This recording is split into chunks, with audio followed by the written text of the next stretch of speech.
I 100% was an addict because of my trauma.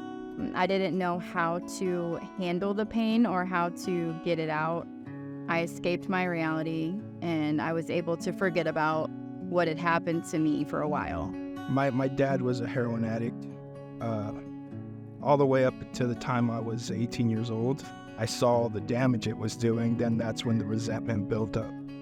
That's like one of the biggest regrets I have now, is that I didn't show him any grace. I stayed blaming him for everything. And it wasn't until I lost him that I saw that he was just stuck in addiction. I had a really terrible childhood. My father was an addict, and he was very abusive. I felt like I was just not worthy of anything. I wasn't good enough for anybody, because I felt that if my dad could beat me and not love me, why would anybody else, when my own flesh and blood couldn't be there the way they were supposed to be? The drugs were able to numb that, and I was able to escape it. I was getting arrested for possession of syringes, possession of alleged drug, possession of paraphernalia. I was robbing people. At that point in my life, I had lost everything. I had lost my home. I had lost my kids, my family. Nobody would speak to me. I didn't have anything at all. I had nobody. I went to rehab for about 2 months. It didn't work for me that time, but that's when I realized that recovery is out there. That's when it finally started to click that is something that people can have. And that's when I started fighting for it. Pretty sure that there was a point where I saw my dad totally in the grips of addiction, losing jobs and fighting with my family, that I thought to myself that if something exists to make a person not care about all that stuff that's going on around them that much, then that's probably something I'm going to end up doing. And when I turned 18, he actually changed his life, but by that time I was already a full-blown addict. Once I heard about that new drug on the street called fentanyl, that was enough of a reason for me to reach out to old acquaintances and try to get some, which I did. For whatever reason, I had a weird reaction where I started screaming at the top of my lungs. So of course my dad came to see what was going on. At this time, my dad had 12 years sober, and when he tried to ask me what was going on, I was so out of it that I just ran past him and took off. And my mom was home. She had told me that my dad texted her and told her what he had found, and then she was like, "Wait, where is your dad?"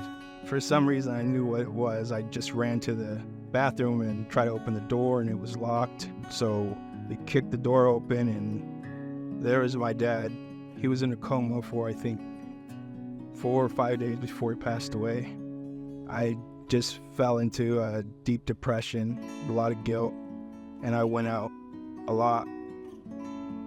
Pretty much from that point till I came out here to Kokomo, and I can't tell you how many times I overdosed within that time, but it was a lot.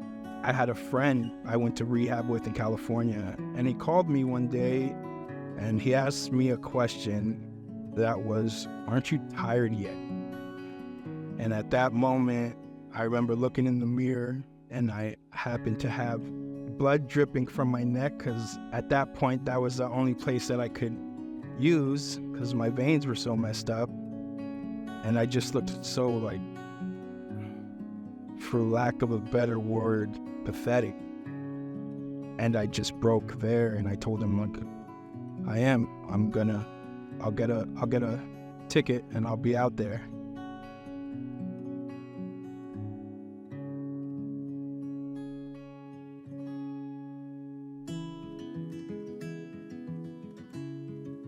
Sober living is important because it changes people's lives. It gives people a safe place to recover instead of being out on the streets. And it gives them the tools that they need, the program that they need to be able to learn how to cope with everything and to move on to the next step. They just make it a really stable and safe environment for someone to go to who's been through trauma and hell, and they don't have to experience that here. Coming into Elevate and not knowing anybody, I was very nervous.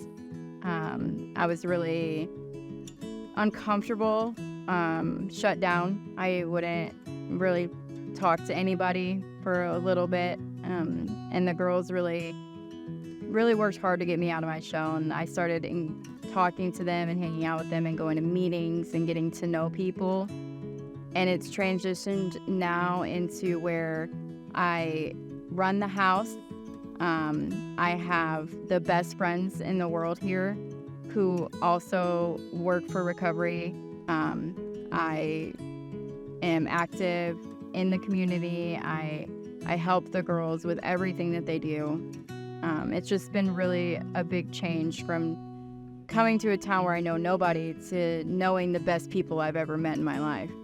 I feel like the director spent a good amount of time building a culture of brotherhood in the house that really helps people that were in a situation like I was in. There was such supportive people around me that really probably saved my life. It probably made me the most comfortable than I've ever been detoxing, just because you could tell a lot of people cared. People were involved when they didn't have to be, and it made the difference for me. I do feel worthy now. I don't question if I'm valuable or if I'm worthy to anybody anymore. I am worth all the things I ever want in the world. You know, I know that I'm good enough. My name is Ashley, and this is my restored life. My name is Eli, and this is my restored life.